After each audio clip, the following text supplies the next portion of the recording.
नमस्कार, मैं हरि, आप देख रहे हैं डिजिटल न्यूज झारखंड। आइए जानते हैं झारखंड के प्रमुख खबरों के बारे में। इससे पहले से छोटी सी निवेदन की अगर आप चैनल में नए हैं तो चैनल को सब्सक्राइब अवश्य कर लें ताकि झारखंड के हर छोटी बड़ी खबर आप तक पहुंचा सकें। तो चलिए शुरू करते हैं आज की पहली और बड़ी खबर से। पीएम नरेंद्र मोदी के झारखंड दौरे के दौरान लापरवाही पर एक्शन, 3 पुलिसकर्मियों को किया गया सस्पेंड। दरअसल बता दूं, प्रधानमंत्री नरेंद्र मोदी के झारखंड दौरे के दौरान ड्यूटी में लापरवाही बरतना 3 पुलिसकर्मियों पर पड़ी भारी। इनके खिलाफ कार्रवाई की गई और इन्हें सस्पेंड कर दिया गया है। आपको बता दूं, जिन 3 पुलिसकर्मियों को निलंबित किया गया है उनमें से एक सहायक अवर निरीक्षक, एक हवलदार एवं एक आर्ची शामिल है। पश्चिमी सिंहभूम के सहायक अवर निरीक्षक अबू जाफर, हवलदार छोटेलाल टुडू एवं आर्ची रंजन कुमार। रांची में एक महिला बुधवार को उस वक्त पीएम नरेंद्र मोदी की गाड़ी के आगे अचानक आ गई जब प्रधानमंत्री मोदी का काफिला उस सड़क से गुजर रहा था। तत्काल सुरक्षा कर्मियों ने महिला को सड़क से हटाया। इसके बाद पीएम मोदी का काफिला आगे निकला। इधर पुलिस ने महिला को हिरासत में ले लिया और पूछताछ की। इसके बाद उसे छोड़ दिया गया। आपको बता दें कि बिरसा मुंडा की जयंती 15 नवंबर पर जनजातीय गौरव दिवस के मौके पर खूंटी में आयोजित जनसभा को संबोधित करने के बाद प्रधानमंत्री नरेंद्र मोदी दिल्ली के लिए रवाना हो गए।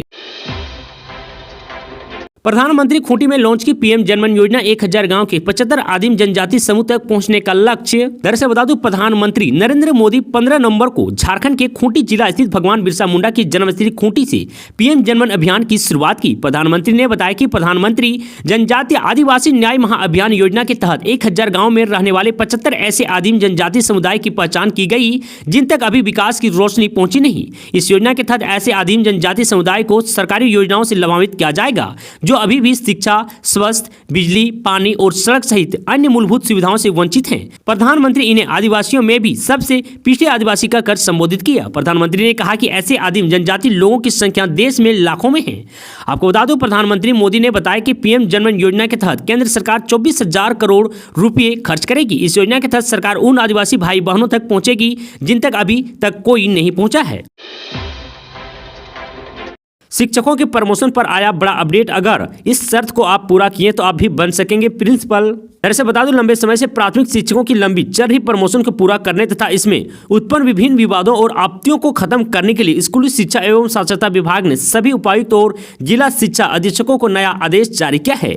इसके तहत अब वैसे प्राथमिक शिक्षक जिनकी 20 सालों की सेवा पूरी हो चुकी है उन्हें अब सीधे प्रधानाध्यापक के पद पर प्रमोशन दी जाएगी। प्रधानाध्यापक पद पर प्रमोशन के लिए इन स्नातक प्रशिक्षित पद पर 5 साल की सेवा पूरी करने की बाध्यता नहीं होगी। आपको बता दूं, विभाग ने यह नया आदेश प्राथमिक शिक्षकों की प्रमोशन को लेकर 5 अक्टूबर को जारी दिशा निर्देश पर शिक्षक संघ की आपत्तियों पर भाग्य प्रमोशन समिति के निर्णय के आलोक में लिया है। बता दो, अखिल झारखंड प्राथमिक शिक्षक संघ के प्रदेश महासचिव राममूर्ति ठाकुर ने कहा कि विभाग द्वारा प्रमोशन के मार्ग की बाधाओं को दूर करने के लिए लिया गया निर्णय स्वागत योग्य है। विभाग इस निर्णय से शीघ्र ही अब राज्य के महाविद्यालय विभाग के इस निर्णय से शीघ्र ही अब राज्य के मध्य विद्यालयों के 97% रिक्त पदों को भरा जा सकेगा। प्रधानमंत्री ने किसान सम्मान निधि की 15वीं किस्त की जारी, 8 करोड़ किसानों तक पहुंचा पैसा। दरअसल बता दूं, प्रधानमंत्री किसान सम्मान निधि की 15वीं किस्त का इंतजार कर रहे किसानों के लिए खुशखबरी है। खूंटी के उलीहातू में प्रधानमंत्री नरेंद्र मोदी ने किसान सम्मान निधि की 15वीं किस्त जारी कर दी है। उन्होंने रिमोट का बटन दबाकर इस किस्त को जारी किया है। 18,000 करोड़ की राशि भेजी गई है। 8 करोड़ किसानों के खाते में सीधा पैसा चला गया है। बता दें कि उलीहातू भगवान बिरसा मुंडा की धरती है जहाँ पीएम कई योजनाओं की शुरुआत कर रहे हैं। आपको बता दें कि इस योजना के जरिए किसान भाइयों को साल में 6,000 रुपए की आर्थिक मदद दी जाती है। ये राशि किसान भाइयों के खाते में 3 किस्तों में ट्रांसफर की जाती है। अभी तक किसानों को 14 किस्त की राशि प्राप्त हो चुकी है। इस बार करीब 8 करोड़ किसानों के खाते में रकम भेजी गई है। यानी 15वीं किस्त भी जारी कर दी गई है। बता दें कि किसानों को काफी समय से 15वीं किस्त का इंतजार था।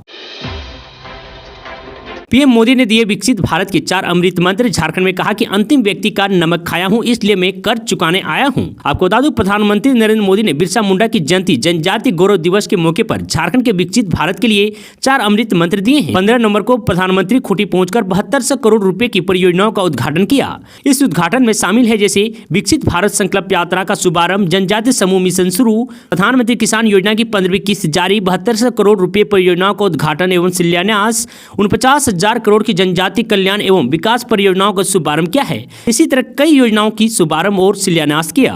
तो वहीं प्रधानमंत्री नरेंद्र मोदी ने अपने संबोधन में कहा कि अंतिम व्यक्ति का नमक खाया हूं इसलिए आज भगवान बिरसा की धरती पर ऋण चुकाने आया हूं। मक्खन पर लकीर तो सभी कोई खींच सकते हैं, कोई पत्थर पर लकीर तो खींचे। दौरे में उन्होंने आदिवासी के कल्याण को लक्ष्य बनाने का बात कही। तो वहीं आपको बता दूं कि खूंटी के कार्यक्रम की समाप्ति के बाद प्रधानमंत्री नरेंद्र मोदी ने झारखंड से विदा लिया। एयरपोर्ट पर उन्हें छोड़ने राज्यपाल सीपी राधाकृष्णन, सीएम हेमंत सोरेन, केंद्रीय मंत्री अर्जुन मुंडा मौजूद रहे। आदिवासी सेंगल अभियान के नेता सालखन मुर्मू हाउस अरेस्ट। आदिवासी सेंगल अभियान के नेता सालखन मुर्मू हाउस अरेस्ट, जानिए क्या है वजह। दरअसल बता दो, आदिवासी सेंगल अभियान के मुखिया सालखन मुर्मू को पुलिस ने हाउस अरेस्ट कर लिया है। पुलिस ने उनके जमशेदपुर के कदमा स्थित घर की घेराबंदी कर दी है। हाउस अरेस्ट के बाद सालखन मुर्मू कहीं आने जाने पर पाबंदी लगा दी गई है। हालांकि इसका कोई स्पष्टीकरण फिलहाल नहीं बताया गया है, लेकिन इसे पीएम नरेंद्र मोदी की झारखंड यात्रा से जोड़कर देखा जा रहा है। गौरतलब है कि पीएम मोदी की यात्रा के दौरान 4 युवकों ने आत्मदाह करने की घोषणा की थी। युवकों का विरोध सरना धर्म कोड लागू करने में हो रही देरी को लेकर था। सालखन मुर्मू ने इन युवकों के समर्थन में बयान दिया था। हालांकि बाद में 4 युवकों को पुलिस ने गिरफ्तार कर लिया है। सालखन की हाउस अरेस्ट को इसी प्रकरण से जोड़कर देखा जा रहा है। टाटा स्टील करेगा 800 कर्मचारियों की छटनी। दरअसल बता दूं, टाटा स्टील 800 कर्मचारियों की छटनी करेगा। कंपनी यह छटनी अपने नीदरलैंड की आईजे मुदीन कारखाने में करेगी। कंपनी के मैनेजमेंट की ओर से इसकी आधिकारिक घोषणा कर दी गई है। कंपनी ने कहा है कि वह बाजार में अपनी स्थिति मजबूत करने और यहां होने वाले लगातार घाटे को कम करने की दिशा में काम कर रही है। इसके तहत यह कदम उठाया गया है। साथ ही नीदरलैंड सरकार कंपनी पर प्रदूषण कम करने के लिए दबाव बना रही है। आपको बता दें कि टाटा स्टील के इस कारखाने को नीदरलैंड के कुल कार्बन डाइऑक्साइड उत्सर्जन के 7% हिस्से के लिए जिम्मेदार बताया गया है। कंपनी ने कहा कि प्रदूषण कम करने के लिए प्रबंधन इस क्षेत्र में जल्द एक बड़ा निवेश करने वाला है। कंपनी ने प्रेस को दिए बयान में कहा कि एक स्वच्छ कंपनी के लिए जरूरी निवेश और कड़े फैसले लिए जाने का वक्त आ गया है। इसी के तहत कंपनी को 800 कर्मचारियों की छटनी का निर्णय लेना पड़ा है। हालांकि समय आने पर कंपनी नई बहालियां भी कर सकती है।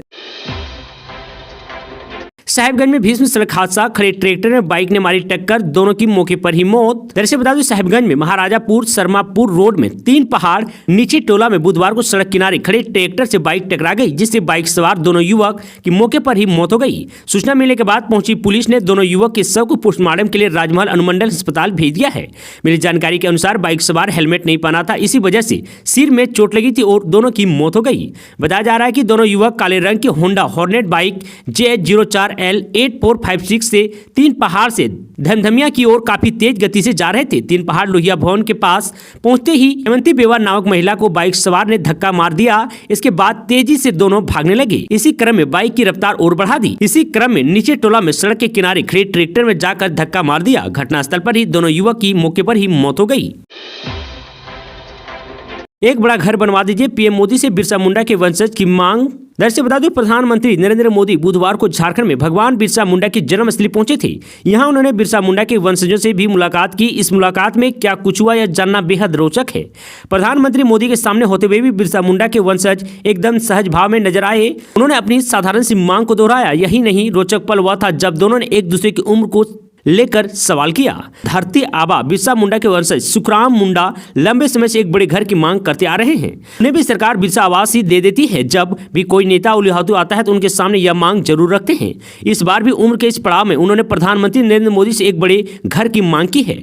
पीएम मोदी ने पूछा कि आपकी क्या समस्या है। सुखराम मुंडा ने पूछते ही कहा कि घर बहुत छोटा है, आपके द्वारा एक बड़ा घर बन जाए और बच्चों की शिक्षा की व्यवस्था हो जाए तो बहुत अच्छी होती। पीएम मोदी ने सुखराम मुंडा से भेंट करते हुए पूछा कि आपकी क्या उम्र है। सुखराम जी ने भी उनसे यही बात पूछ लिया कि आपकी कितनी उम्र है, तो प्रधानमंत्री बोले मैं आपसे छोटा हूं। पीएम नरेंद्र मोदी बिरसा मुंडा की जन्मस्थली गए, घर के अंदर पूजा की और वहां से फिर खूंटी के लिए रवाना हो गए। आवारा कुत्ते ने बच्चों पर किया हमला, 7 लोग गंभीर रूप से घायल। दरअसल बताओ, जामतला प्रखंड के बड़जोरा बूढ़ीपाड़ा गांव में एक कुत्ते का आतंक देखने को मिला। यहां आवारा कुत्ते के हमले से 3 बच्चे सहित 7 लोग गंभीर रूप से घायल हो गए हैं। जानकारी के अनुसार बुधवार करीब 12:30 बजे बच्चे और उनके साथ कुछ बड़े व्यक्ति मोहल्ले में कुछ काम कर रहे थे। इसी समय एक पागल कुत्ते ने आकर उन लोगों पर हमला कर दिया। हमले में 3 बच्चे एवं 4 बड़े लोग शामिल हैं। सभी को इलाज के लिए जामतला सदर अस्पताल लाया गया है। सदर अस्पताल में सभी घायलों का इलाज चल रहा है। बता दें कि इन दिनों जिले में आवारा कुत्तों का आतंक चरम पर है। आए दिन आवारा कुत्ते द्वारा बच्चे सहित कई व्यक्तियों को घायल किया गया है।